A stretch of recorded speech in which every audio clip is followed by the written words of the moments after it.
Hi, this is Alex from Adult Services. Join me for Part 1, Alex's Intro to Kayaking by Alex Sveck, my dad Larry Sveck, and my brother Andrew Sveck. Before I head on my kayak journey, I'm going to go over some of the safety equipment and other equipment that's necessary for today's journey. Starting with a life jacket. Make sure you bring a life jacket for when you're out on the water. And also, my life jacket has a whistle, so if I get into trouble, I can blow the whistle and get help. Make sure you get paddles, all sorts of different types, but the important thing is there's a left and a right side of the paddle. And so when you're at home, put the paddle together so you know that you have both sides. So let me show you that. It'll snap in, and I always put it in the center, and then there's your paddle. Inside the kayak, for keeping your personal items protected like your wallet or your cell phone, I have something called the Otter Box. You can get them at the local hardware store or at Menards, but they're waterproof, so it'll keep it protected. And the important thing is you want to make sure you have a strap that you can clip to your boat so that you don't lose it and it drops to the bottom of the lake. So that's important. You can strap it on. I bought a seat cover. Makes it a little more comfortable to sit in the kayak.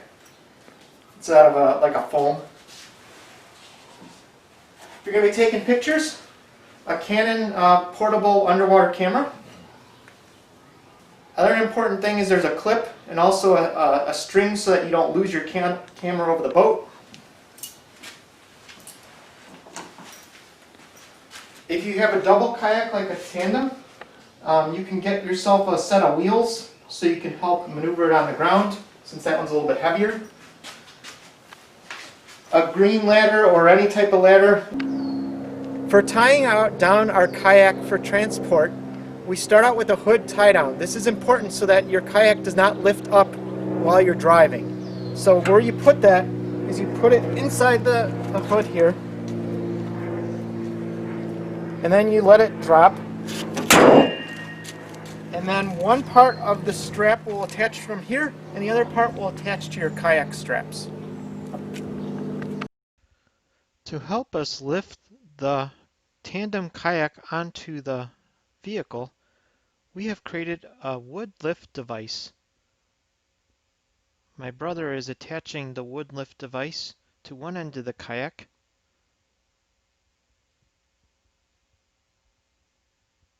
and he holds it vertical while my dad lifts the other end of the kayak up, and then we safely put it onto the transport carrier.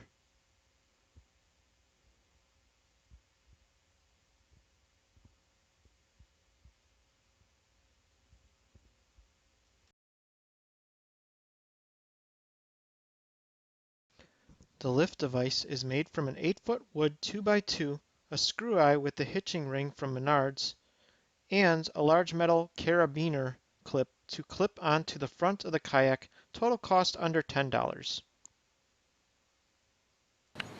We are now strapping the kayak down to the roof carrier system. And my dad just threw over the strap from one side to the other. And then we'll attach the kayak, making sure it's very secure to the roof carrier.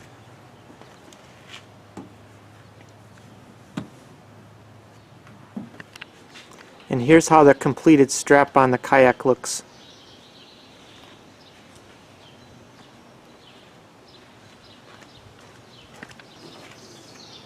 And recall the importance of this hood strap is so that the kayak does not become airborne when you're driving it to its location. Much like an airplane wing, it's aerodynamic, so you don't want it to take off. You want it to stay on your car. And I have the strap high up so it's not banging on the car, and you get it snug but not overly tight, and then just tie off the extra. Now what's nice about the transporting system that we have is we have soft straps, but if you ever use metal straps, be very careful because you don't want to scratch your car. You don't want them to hit the hood or the window. So just be cautious. Any type of strap will work, but if you can get a softer strap, that's very very good for protecting your car. All right, and there it's attached.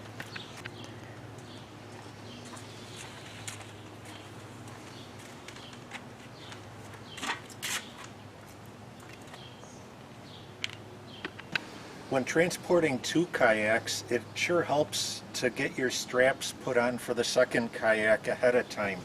So what I do is I hook it into here. I put the protective coating over here so when I throw it over the vehicle I don't scratch the vehicle. I throw that there. Later on, when the second green kayak is here, we can throw the strap back and we don't have to try to be reaching in there. So this just makes our life a lot easier once the green kayak is up here. So we're going to get the single kayak on the roof of the car. This one's a lot lighter, so we're going to lift it above our head, making sure that we get the front part of the kayak into the transport system. You want to make sure that it rides in that, it's like a little rubber holder here. So we got that there. Make sure the back one is in there. Okay, so we've gotten it up on the roof. And now we're going to continue to do the strapping just like what we did on the other kayak.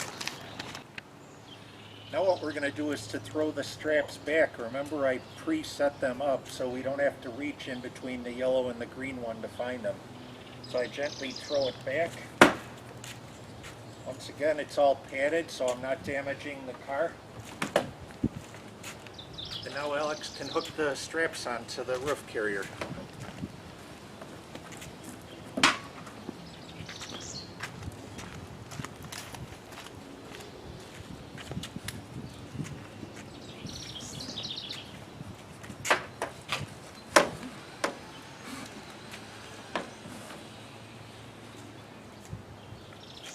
Be careful that you always come in the correct way. You come in from the back and go out, otherwise the straps will pull out.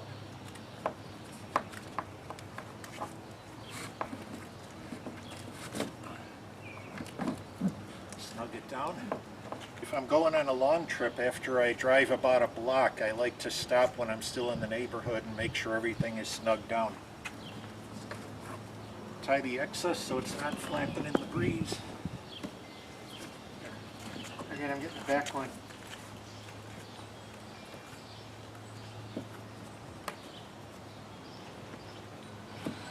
Alright, that's nice and secure. Just a little bit more on the Rhino rack system. When we bought this car, we could have got a rack from Toyota, a factory one that was only rated at about 150 pounds.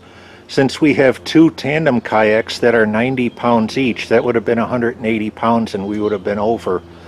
So what I did was I got the Highlander without the factory rack and instead went to Rhino rack, and the one that I bought is actually rated at 350 pounds. You could see it's a lot heavier duty than the kind of thing you'd get from a car dealer. So I could actually put all four of our kayaks, our two tandems and our two singles, on the roof and be weight compliant.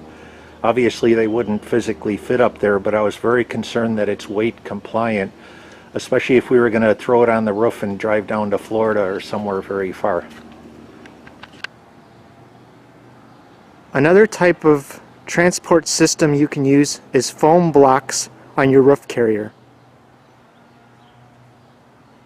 It is important to make sure that you are balanced both in the front and in the back before you start adding straps to fasten it down. You can use the similar straps that you used on the other transport system.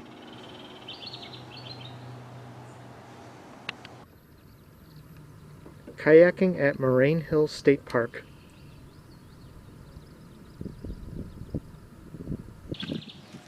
And here's how the wheels work on the tandem kayak.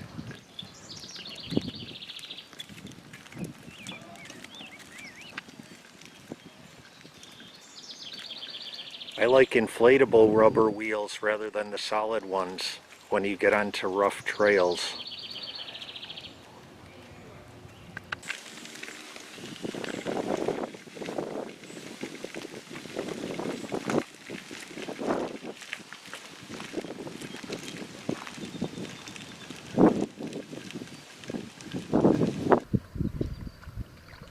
go kayaking, you want to make sure your paddles are the correct way. So like with mine, I have the name of the paddle on the top. And then you also want to make sure that these are a little bit out of the water because you don't want them to touch the water. It helps keep the paddle above the water. And then make sure you have your life jacket on just in case you exit the watercraft. You want to be able to float. So,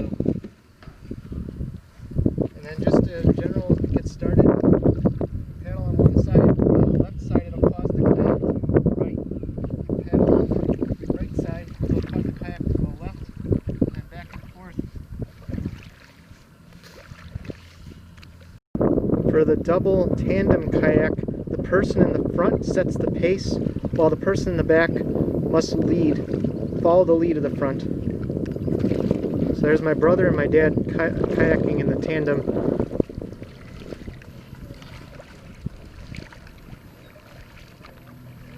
When I kayak in the single kayak, I switch off from paddling on the right and paddling on the left to be able to keep going forward. If I want to pitch more to my right, I paddle more on the left-hand side. And I start to go right. And if I want to go more left, I paddle on the right side. And it'll start pushing the boat in the left direction.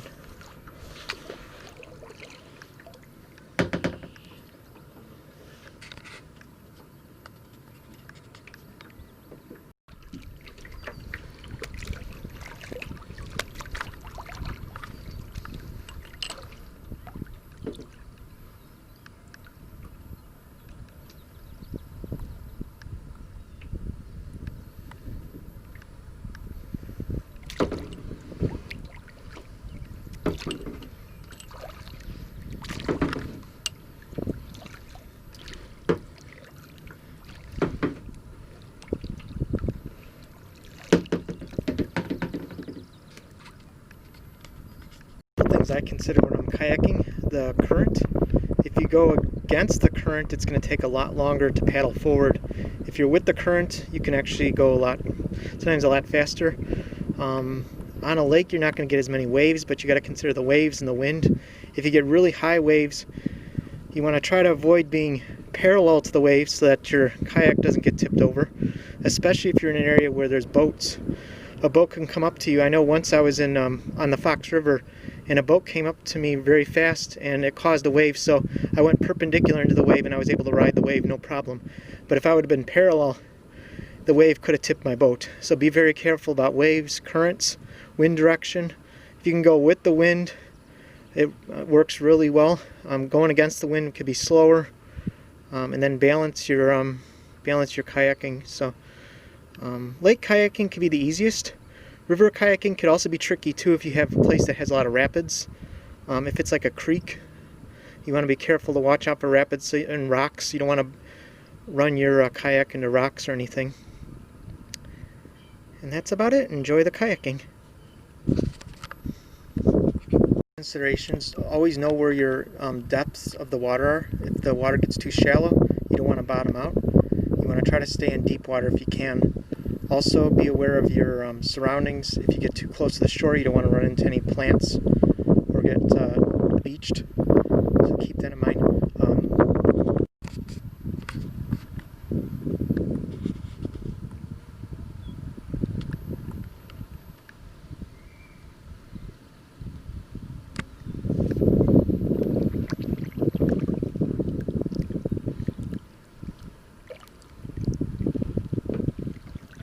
So I'm going against the current, so I'll need to paddle a little bit harder to get going.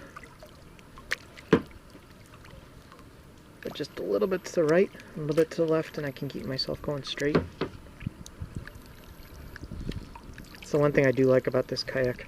It's very stable. It might not be the fastest, but it's very stable. I got a little bit of wind coming at me, so it's definitely slowing me down a little bit.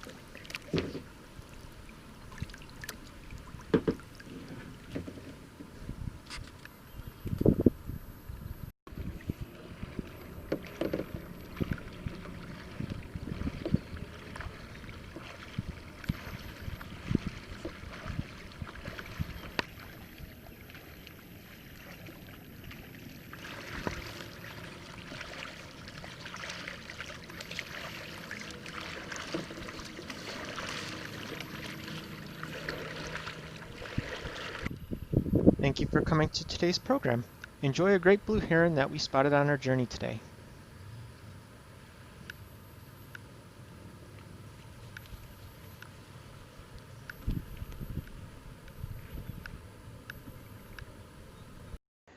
Here is a checklist we use on our kayak journeys.